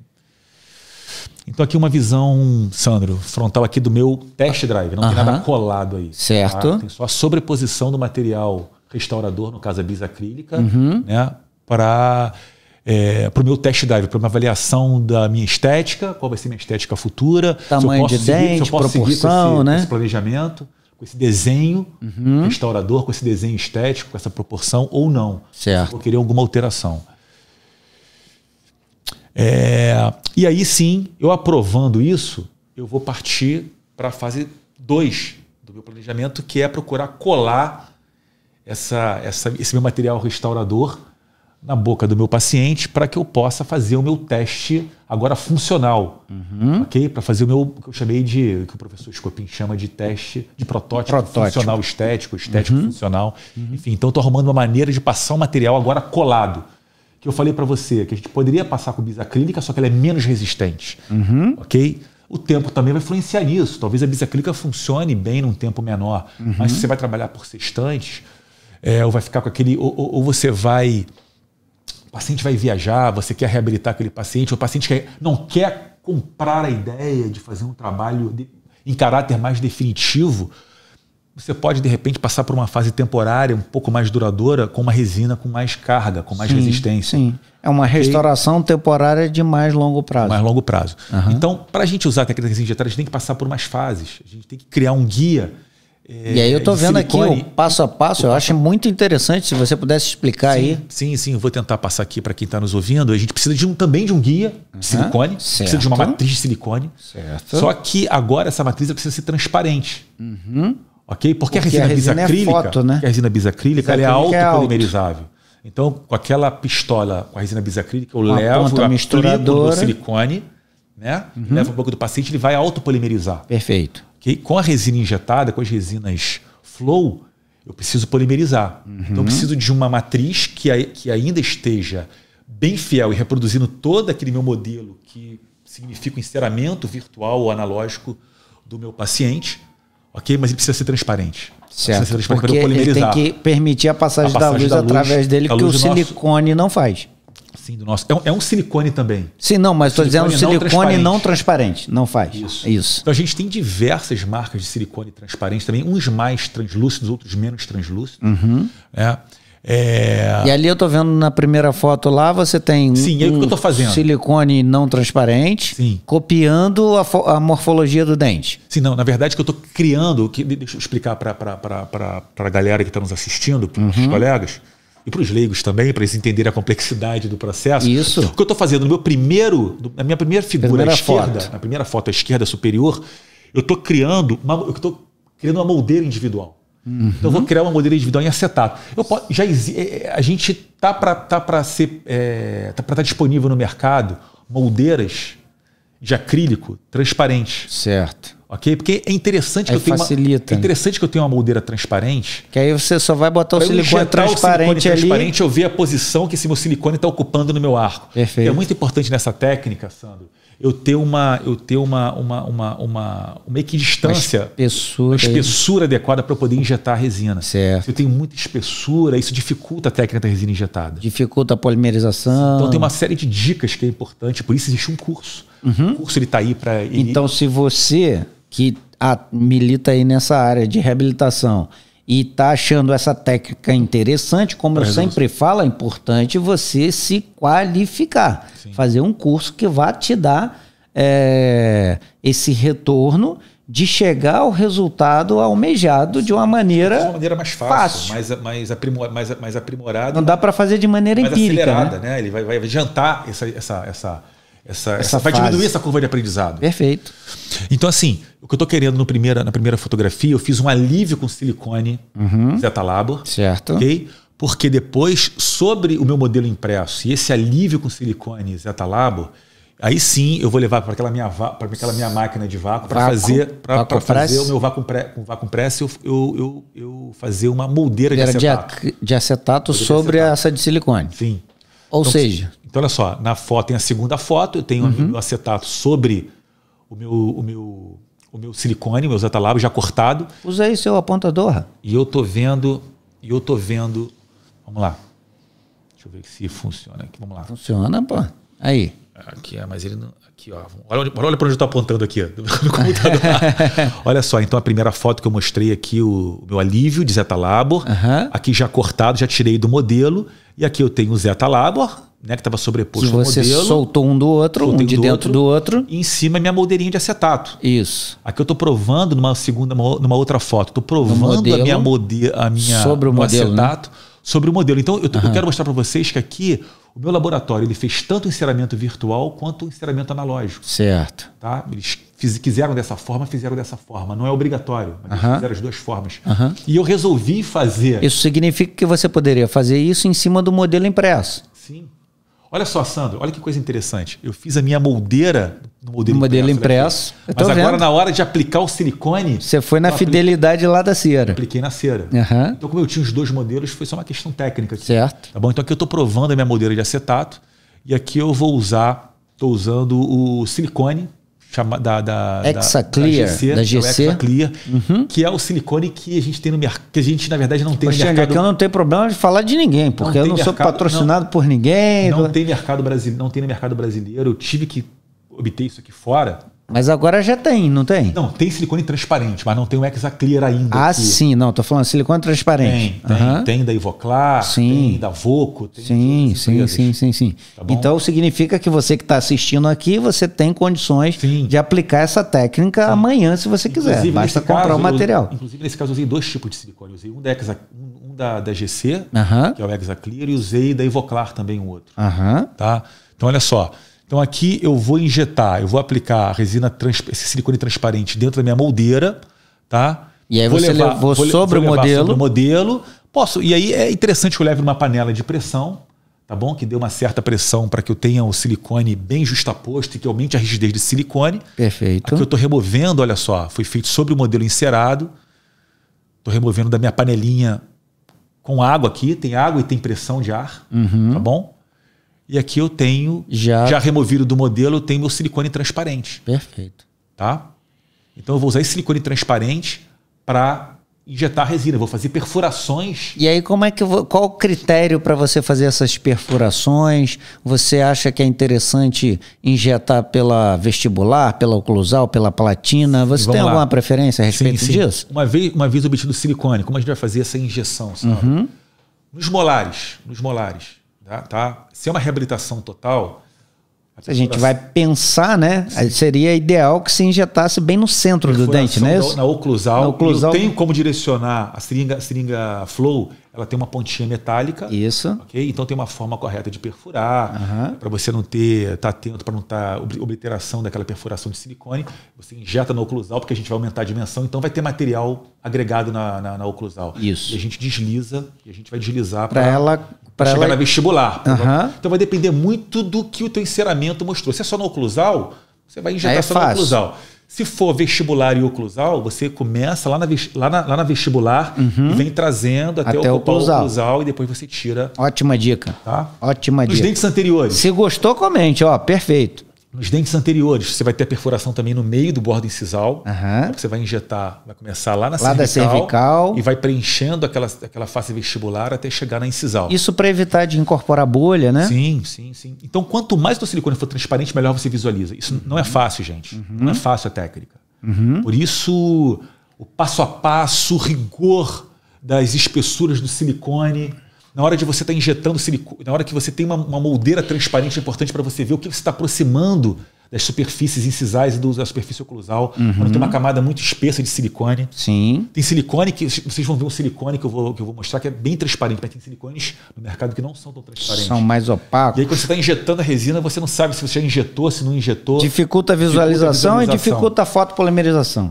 E aí você pode estar injetando demais, vai dar muito excesso. Muito excesso, dificuldade de remoção de excesso depois, mais trabalho, né? Então, assim, todo rigor, assim, esse passo a passo é importante, porque quanto mais você seguir a dica de quem está aprimorando a técnica e de quem já está fazendo, né? Você vai ter menos, vai ralar menos. Ou seja, de quem já errou fazendo, né? Você vai com certeza chegar de uma maneira mais fácil e simples. E daí, mais uma vez, é importante fazer curso, né? E aí algo além disso, Sandro, não sei se você chegou a atentar para isso, uma outra dica. Como eu vou injetar individualmente, mas a ideia é para a gente poder separar... Para não extravasar para o dente do lado? Para não extravasar, a gente vai... Como é a técnica? Eu injeto num dente, deixo o outro sem injetar. Injeta num dente, a gente intercala as injeções. Um sim ou não. Então, boca inteira vai ser um sim ou não. Injeta num dente, deixa o outro sem injetar. Injeta num dente até completar o arco. Tá certo? Isso daí para você deixar separado depois. Deixar separado, porque eu vou injetar, vou polimerizar um sim ou não, tiro, dou acabamento naquilo tudo. Tá? O dente que eu não injetei, protegi com teflon. Tá certo? Certo. Para poder não ir excesso para lá, ou facilitar a minha remoção do excesso. E aí depois que eu dei acabamento em todos os dentes que foram sim numa primeira aplicação, né, eu dou acabamento em todos os dentes e depois eu vou ter uma outra aplicação nos dentes que foram não, que eu não apliquei. Trabalhoso, né? É trabalhoso. Tá? Então, o Miguel, muito sabiamente, ele comenta de uma técnica que foi desenvolvida pelo pessoal do DSD, pelo Christian Coachman, em que no enceramento virtual, tá, eles fazem um enceramento em que, no primeiro modelo, eu tenho um dente encerado, eu tenho um dente... E o outro com espaço para injeção. E o outro para criar lateral ali, para fazer ponto de contato. Assim, o guia de silicone vai ser feito no modelo que eu tenho um dente sim, outro não. Sim, então, ele vai criar quando faz o silicone vai dar Cara, um espaço, gente, olha essa dica. Vai dar um espaço no dente sim e o dente não, o silicone vai estar apoiado naquela superfície oclusal. Para não extravasar ali. Isso dá mais estabilidade e facilita a remoção do excesso. Certo. Tá bom? Vocês vão ver que nesse caso eu não cheguei a fazer isso. Né? Não é obrigatório, mas facilita muito. Se o modelo for impresso, se o modelo for enceramento analógico, é mais complicado, mas no impresso é muito tranquilo fazer isso. Então eu tenho um modelo. Você vai imprimir dois, um sim e um não de cada dente e o outro ao contrário. O outro completo. Tá bom? Então, de caça, hein? De caça. Então, olha lá. Então, agora eu tenho silicone. Então, olha que interessante. Eu fiz até uma foto comparando o Hexaclear, que é bem transparente, que é esse silicone da esquerda, e o Transil F da Ivoclar, que é o silicone da direita. Mais opaco, dá para fazer com os dois, mas é mais opaco. Imagina se você não controla a tua moldeira individual. Quanto extravasar e você não estiver vendo, quanto espessura vai ter essa tua matriz de silicone transparente. Complica muito. Complica a perfuração, complica a visualização, complica tudo. Então, por isso a necessidade daquela moldeira de acetato lá atrás. Ou você tem uma moldeira pré-fabricada, mas transparente também. Certo. Certo? Que parece que em breve a gente vai ter no mercado. Legal. Brasileiro. Então, olha lá. Eu começo a injeção. Eu escolhi uma forma de começar. Comecei pelos dentes anterior-inferiores, é como eu gosto de começar minhas reabilitações, o enceramento. E foi assim que eu comecei. Usando o silicone da Transil. Olha só como é que é mais transparente nos dentes inferiores. Então, vocês estão vendo aqueles canais, Sandro, por onde eu estou injetando, está direcionado bem para o meio do bordo incisal. Certo. E olha só, você vê que eu estou injetando num dente, outro dente está com teflon. A gente vê bem isso aqui do lado direito. Do lado direito, porque o lado direito é o superior, no lado direito é o inferior. Isso. Mas do lado direito, a gente tem o Hexaclear, da GC. E no lado esquerdo eu fiz, por quê? Porque eu estava testando, estava provando os materiais e fiz dessa forma. Tá? Mas é bem mais transparente realmente o Hexaclear. Facilita muito a visualização. Muito. Né? A gente vê exatamente onde a resina está indo. A resina está caminhando. Tá bom? Ótimo. Então aqui eu estou fazendo a injeção. Mas olha só, sempre um sim e um não para poder separar depois de individualizar essas restaurações. Esse meu protótipo funcional estético. Tá? Então aqui eu estou mostrando, respondendo a tua pergunta, tem várias resinas, eu estou usando aqui a resina da da... Meu Deus, esqueci agora o fabricante. Mas é a Beautiful Flow Plus. Não importa. Da Shofu. Sim, tudo bem. Da Shofu. Tá? A Shofu agora vai ter que te pagar um jabá. Então ela tem... só para a pessoa que está vendo, claro. Qual foi o material que eu usei, não tem pecado nenhum nisso. A gente usa mesmo os materiais, porque são legais. Usei essa resina Beautiful Flow Plus da Shofu, e ela tem 2 consistências. Né? Eu achei a consistência mais rígida, a 00, tá vendo? Ela tem a Zero Flow e a Low Flow. Certo. Aqui embaixo. Certo. Opa, tô vendo. De usar aqui, mas olha só, para quem está nos assistindo, olha lá. Eu tenho a Zero Flow e a Low Flow. A Zero Flow ela é mais rígida, ela tem um escoamento menor. Certo. Eu acho para essa técnica melhor a Low Flow, que escoa um pouco mais. Certo. É difícil de injetar, mas foi uma coisa minha. Principalmente em região onde você tem uma camada mais fina para injetar, né? Isso. Então, assim, eu preferi trabalhar com a Low Flow, a carga dela é bem parecida, tá bom? Então é uma avaliação inicial minha. Uma dica sua. Trabalhar com a Low Flow. Tá? Legal. Então aqui eu tô, na foto eu estou mostrando, Sandro, a gente trabalhando um sim, um não. Olha lá, eu tenho alguns dentes que eu já tenho o meu contato dado e outros dentes que eu ainda vou fazer, ainda vou agregar o material, a resina Flow. Tá perfeito. Então olha o espaço. Tá muito didático aí. Ó. Olha o espaço que eu tenho nos dentes que estão numa primeira injeção. Certo. Tá bom? Perfeito. Ficou extremamente didático aí. Então vamos lá, vamos passar. Olha lá, então aqui eu tenho agora toda a boca aplicada, individualizado, o paciente pode passar o fio. E agora vou fazer um teste, eu vou deixar o paciente usar um pouco isso. Eu vou vê-lo daqui uma semana e meia, 2 semanas. Pô, quanto tempo para avaliar? É muito individual isso. De cada paciente. É individual, mas pelo menos umas... Mas o paciente está controlado, sim, ele usa fio, ele usa, né? Eu não extrapolei aqueles 5 milímetros de aumento da dimensão vertical na região anterior. Tá certo? Então, eu vou deixar aí pelo menos um mesinho, deixar o paciente usar para eu começar meus preparos definitivos. Tá bom? A literatura fala de 1 a 3 meses, normalmente, se tiver que acontecer alguma coisa, alguns sintomas que apareçam com esse aumento da dimensão vertical, eles são resolvidos em torno aí de até 3 meses, normalmente eles são resolvidos. Tá? Então você faz um acompanhamento aí em torno de 3 meses, preconizado aí pela literatura. Na literatura, sim, se tiver que... se alguns sintomas aparecerem, eles vai estar dentro desse período aí, dessa janela. Sim, até 3 meses. Isso não impede de você entender que o paciente reagiu bem e se adaptou bem. Tem que estar funcionando e partir logo para o definitivo. Até porque o paciente fica ansioso para finalizar, né? Sim, em torno de 1 mês, né? Você diagnosticar e achar que está bem para você seguir. Tá bom? Mas isso é muito pessoal, né? De repente eu posso querer... Eu fiz esse enchimento, vamos dizer assim, esse novo desenho oclusal, o paciente está 15 dias, né? O tempo que ele... E eu falei, olha, tá tudo bem, sem sintoma nenhum, tá funcionando bem. Vamos partir para o próximo passo. Vamos partir para os preparos. Tá bom? Então, aqui eu estou com o meu protótipo funcional estético, e aí ajustando, e acrescentei na palatina, né? Foi um acréscimo total em todas as superfícies oclusais, vestibulares, em alguma coisa, inclusive das linguais e palatinas. E aí sim, agora eu posso começar para o meu preparo. Então tem um controle da espessura que é bem importante para esse tipo de abordagem adesiva. Controlar bem a espessura do meu preparo. Então aqui eu estou fazendo o preparo. Eu comecei pelo meu quadrante inferior esquerdo, que ele tinha uma coroa total.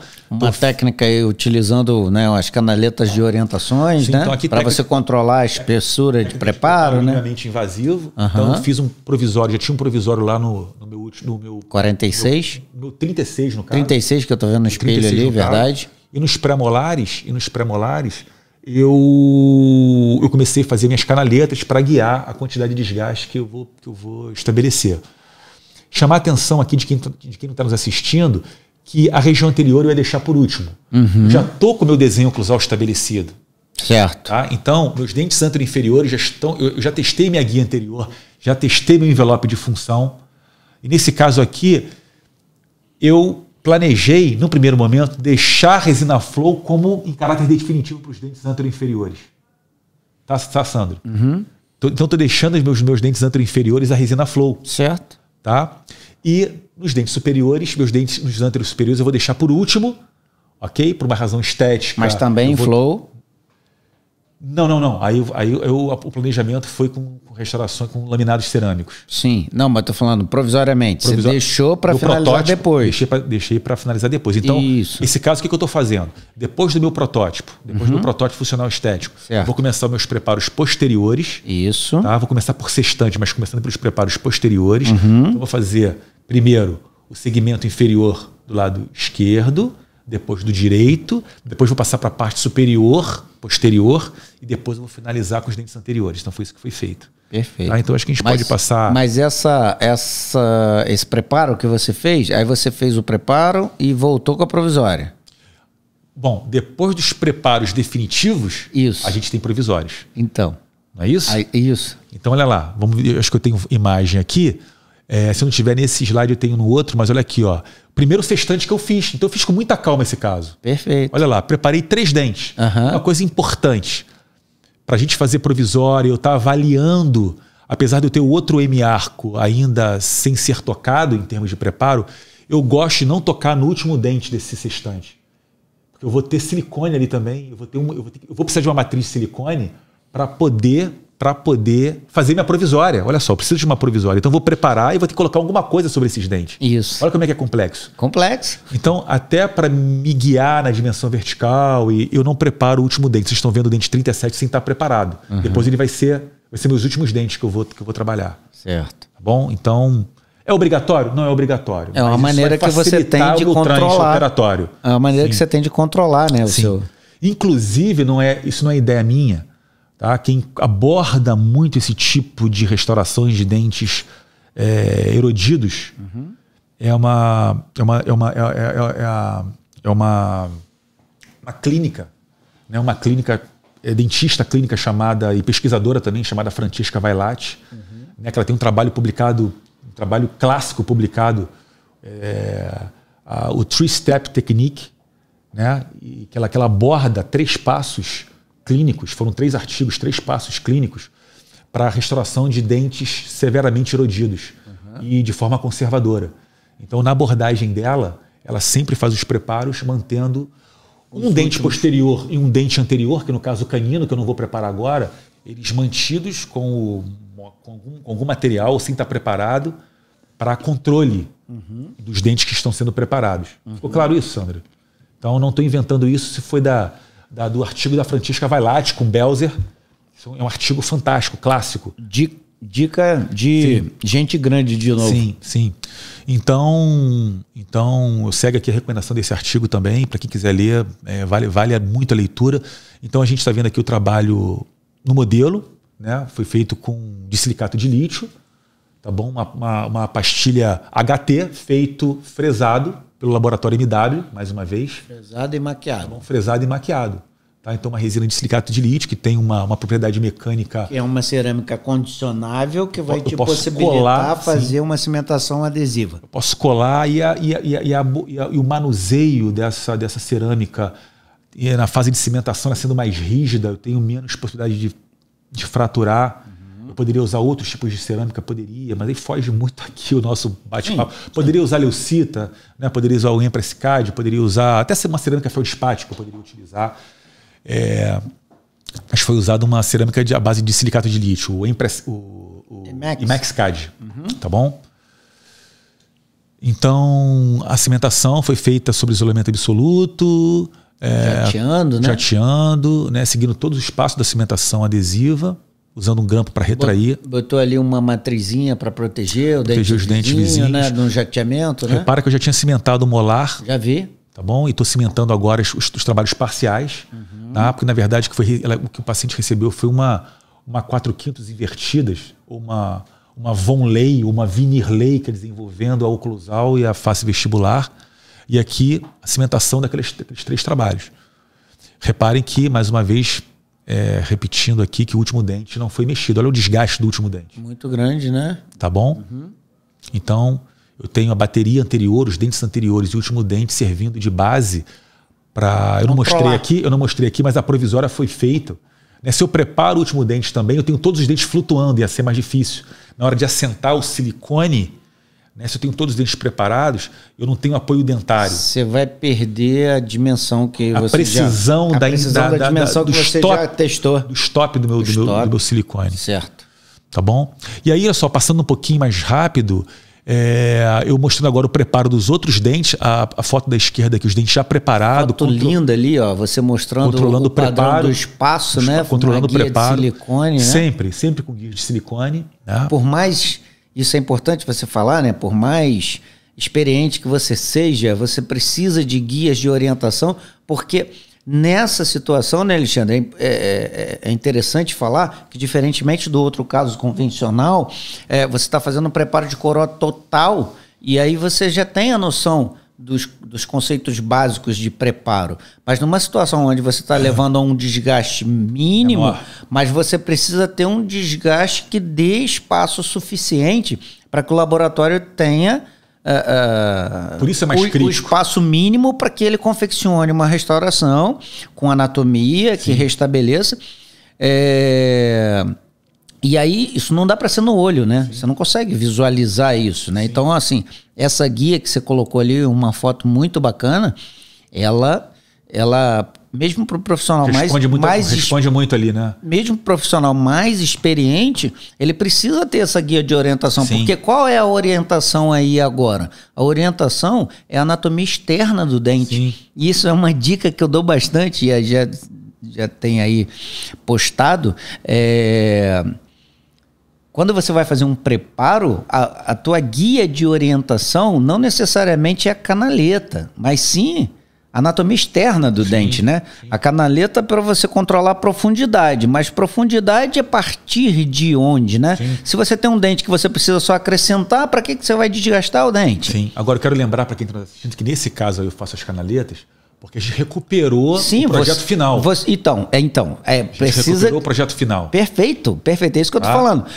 Você fez a canaleta a partir da parte externa do dente. Do volume final do dente. Do volume final. E muitas vezes a sua canaleta vai tirar só o material restaurador, o material que você acrescentou, e não vai quase que tocar no dente. E isso é muito diferente, é uma dica interessante para quem trabalha muito com dentística, isso é muito diferente de você preparar a partir da superfície do dente. Sim. Não, você tem que preparar a partir da superfície final da sua restauração. Então, se o seu dente está, digamos lá, que seu premolar... Daí a finalidade, Sandro, a gente ter esse protótipo. Exato, mas você imagina, por exemplo... Imagina a pessoa querer fazer o preparo sem passar por esse protótipo, então, sem ter essa dimensão estabelecida. E você imagina, por exemplo, se vamos pegar aqui o 34, ele tivesse lingualizado. Para que você iria desgastar vestibular do dente se você já teria espaço? Você vai ter que acrescentar. Então, assim, isso, mais uma vez, aquela foto ali exemplifica muito isso. Então, fica uma dica interessante aqui com uma foto belíssima. Parabéns pela foto, Alexandre, que é difícil fazer esse tipo de fotografia, cara. Quem sabe que é difícil. É difícil. Então, assim, parabéns porque essa foto é muito didática. Sim. Então, assim... Com esse olha o que eu vou realçar agora, Sandro, apesar de eu ter toda a oclusão estabelecida, e se o paciente morder ou começar a desgastar, eu vou ter aquele espaço mantido para mim que eu desgastei, porque eu tenho o outro lado, todo o restante da boca mantendo a minha dimensão vertical, porque eu construí isso com o meu protótipo, eu testei lá com o mockup, colei tudo isso com o meu mockup, ainda assim é importante o guia para poder me dar precisão. Exato. Porque nesse tipo de caso, é o que você falou, eu preciso da espessura correta para o meu material restaurador e eu preciso não desgastar nem mais nem menos, porque se eu desgastar muito... Você vai para dentina. Eu tô tirando esmalte, tudo que eu quero é preservar o máximo possível de esmalte para viabilizar o melhor possível a minha colagem. Isso. Poder colar em esmalte é muito melhor. Show. Então, Sandro, eu estou preparando o outro lado. Você está vendo no segundo slide aqui 44, os outros 3 dentes novamente preparados. 46. E o 47 mantido. Isso. Para ajudar na minha provisória. A minha provisória, agora sim, eu mostro a provisória do lado direito. Olha só. Vendo? Aquelas são minhas provisórias cimentadas com... foi feito com uma resina bisacrílica da Zermatt. Acritemp. Essa Acritemp, tá bom? Então, eu estou cimentando minhas provisórias. O paciente tem que ficar com alguma coisa. Aí sim, está tudo unido. Certo. Aí está tudo unido com a Mas é temporário, temporário. Por pouco tempo. Sim, por pouco tempo. E aí, dependendo como eu vou fazer, se eu vou fazer chairside, se eu tenho um equipamento para fazer Ou você vai mandar e mandar para o laboratório, você tem essas outras. Hoje em dia nós temos essas opções. Muito bom. Tá bom?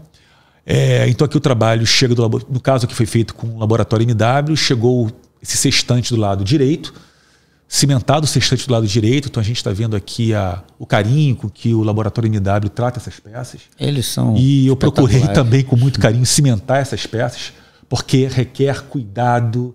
Você vai experimentar, às vezes não adapta de uma vez, tem que ter paciência. Então não é só cimentar, não é só cimentação. Não é igual a Coroa Total que você coloca e ela se estabiliza, né, Alexandre? Aí é igual cimentar laminados, né? Ele não tem estabilidade, você tem que ter controle, né, para você cimentar na posição adequada, né? Sim. Então, muitas vezes o ponto de contato não foi rompido, o que dificulta ainda mais essa adaptação dessas peças, sim, principalmente interproximalmente.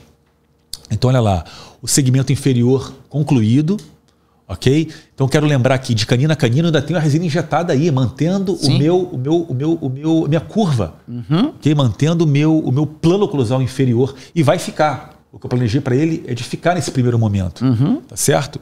Nesse primeiro momento não, foi planejado ficar como trabalhos definitivos. Ah, sim. Tá bom?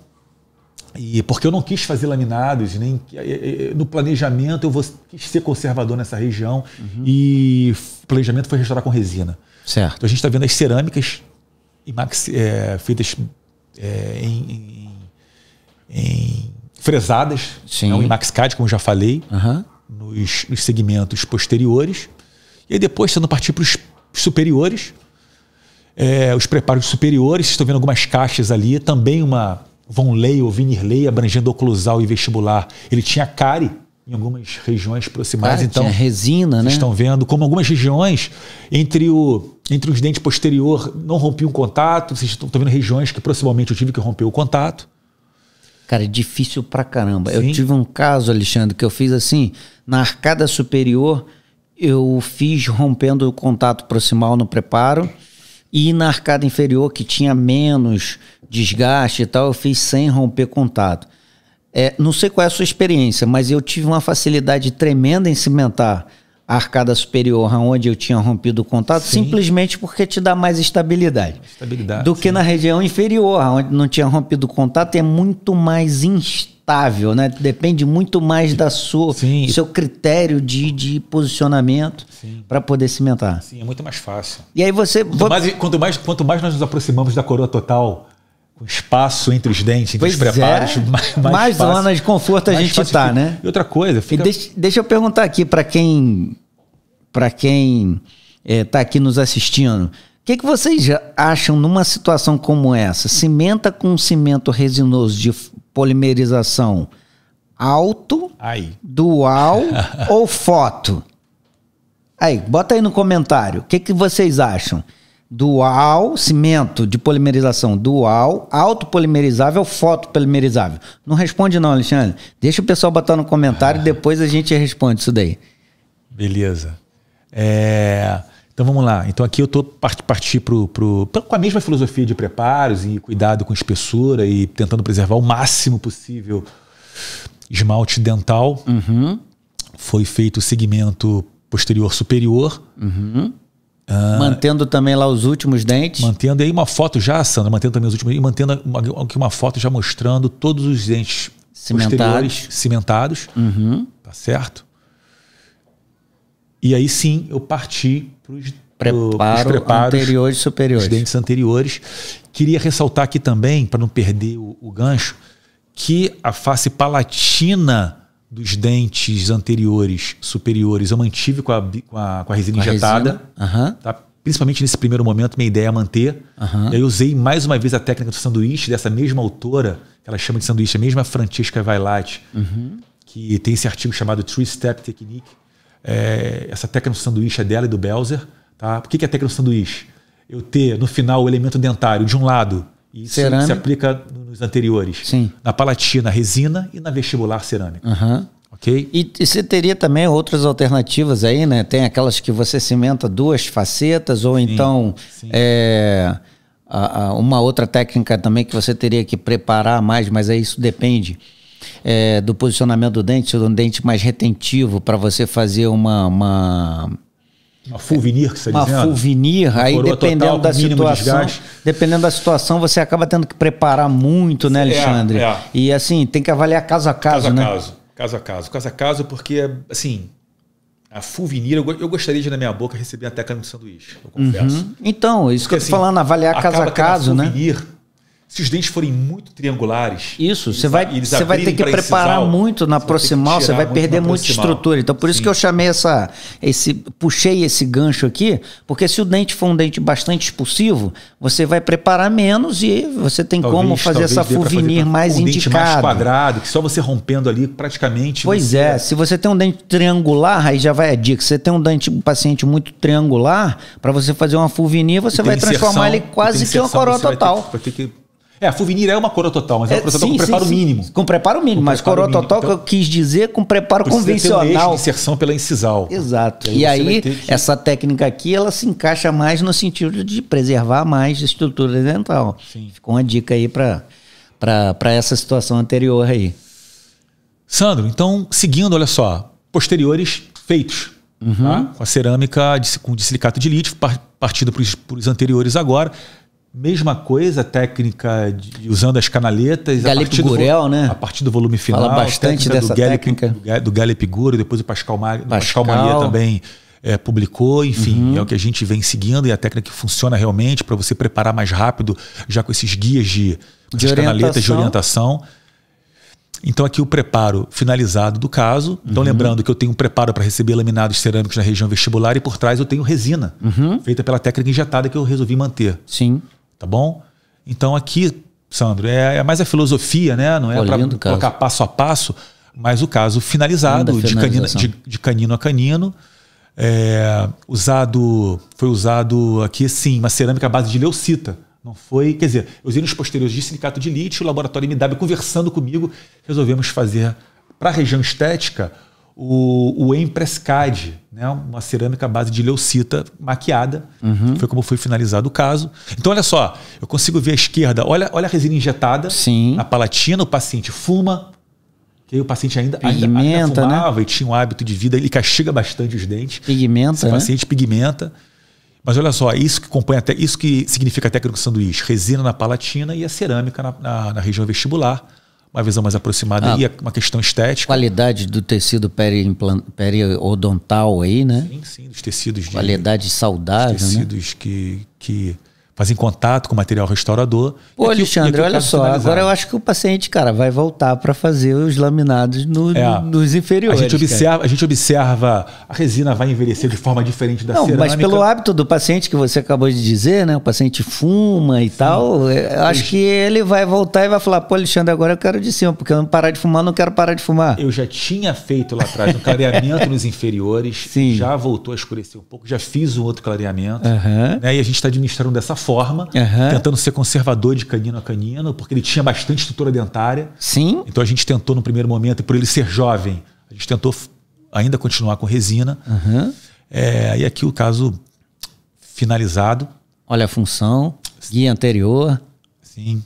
É aqui um sorriso, né? Mas a ideia, Sandro, foi mais mostrar essa questão na verdade, como passar por aquela fase transitória. Né? Sim, cara, mas assim... Como a gente passou por essa fase de transição. Alexandre, não podia ser mais didático. Deixa eu finalizar aqui com um aplauso aqui, ó.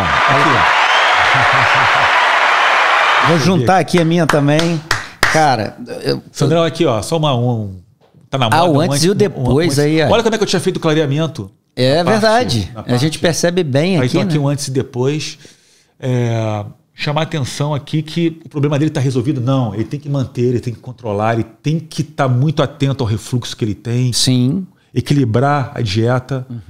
Enfim, fumo é um hábito que ele tem, né? Que é difícil de controlar, de suspender. Mas né? assim, chegamos a um momento que a função estava muito complicada, ele estava ocluindo superfície desgastada com superfície desgastada. Né? Isso, de certa forma, o atrito aumenta muito. E a gente chegou à conclusão que deveria devolver cúspides para esses dentes. Certo. Ele tinha uma deterioração por desgaste generalizada. E para isso você precisa planejar muito bem os caninos, né? Guias de desoclusão, né? Então todos os critérios do que a gente tem de uma oclusão ideal eu tentei a gente procura estabelecer, né, contatos múltiplos nos dentes posteriores, os dentes posteriores recebendo essa carga, essa parada cêntrica do paciente, perfeito, essa mastopercuspidação em relação cêntrica, né? E aí vem a questão da definição da oclusão mutuamente protegida, não é isso? Sim, se a gente puder terminar o caso com oclusão mutuamente protegida e os caninos participando dessa desoclusão, dessas excursões laterais, isso é muito bem-vindo no final das nossas reabilitações. Cara, okay, perfeito, Sandro. Cara. Olha só. Deixa eu bater e depois no final, né? Olha aqui. E depois no final, plaquinha. Ih, cara, né? Poxa. No final, plaquinha, além de não todos podia faltar. Os hábitos. Mas esse paciente precisa botar essa reabilitação no seguro, ou na garagem. Né? Então, assim, o que a gente pode oferecer... Você gosta de brincar nas aulas presenciais, né? Agora é botar o carrinho dentro da garagem, né? Quando você está usando a placa, o carro está na garagem. Você reconstruiu todo o carro está bonitão agora e você vai deixar na chuva? Sim, sim. Tem que estar controlado com uma plaquinha feita com critério, uma plaquinha feita de uma forma direta. Né? E aí, esse paciente, eu gosto de fazer essa placa, gosto muito de usar essa placa, não tenho preconceito com essa placa. Se o paciente ficar bem com essa placa, não percolar tanto entre o acrílico, o autopolimerizado e o acetato, eu vou deixando. Certo. Depois eu reavalio, se eu precisar trocar, mas o paciente recebe de uma forma mais rápida. Eu sei que hoje tem as placas impressas, que são feitas também de forma rápida. Eu gosto muito de fazer essa placa de forma direta, que é uma técnica do Ockelson, do Jeffrey Ockelson. E Papa da oclusão. Sim. Então, é isso. Eu acho que a mensagem era essa, Sandro. Não de passo a passo, mas de mostrar uma forma de como passar por essa fase temporária, né, numa reabilitação mais convencional, que a gente passa por essa fase temporária com provisórios feitas sobre preparos convencionais, que tem retenção e que a gente tem controle dessa fase temporária. E uma outra tipo de reabilitação que a gente está se deparando muito com esses pacientes jovens, muito. A gente não quer preparar, que a gente quer fazer um trabalho menos invasivo. Certo. E a gente precisa devolver essa dimensão vertical para esse paciente, mas com material que tem que funcionar em espessuras muito finas temporariamente. Pois é, muito mais difícil esse controle, né, do passo a passo, né? Então, por isso a colagem com a bisacrílica, que não é tão indicado, ou com a resina flow, uma resina com compósito flow, que vai dar uma tranquilidade por ser mais resistente, ter mais carga, ele vai prestar a essa finalidade de uma forma mais adequada para a gente poder transitar bem pela fase pós-transoperatório, né, e chegar na resolução do final do caso. Cara, para você que está aqui até agora assistindo a gente, eu acho que acrescentou muito na tua prática aí. Se você, finalizamos aqui, ó. Aqui, ó, vamos fazer o brindezinho final aqui, mas que acabou juntinho. Mas tem outra ali, tá? Mas só para a gente finalizar aqui, te agradecendo, Alexandre, eu acho que você... Quem está aqui até agora assistindo, tenho certeza que não se arrependeu, porque você realmente é uma referência na odontologia. E você passa isso de uma maneira tão didática e tão fácil de entender, de que situações complexas elas podem ser totalmente controladas para você chegar a um resultado final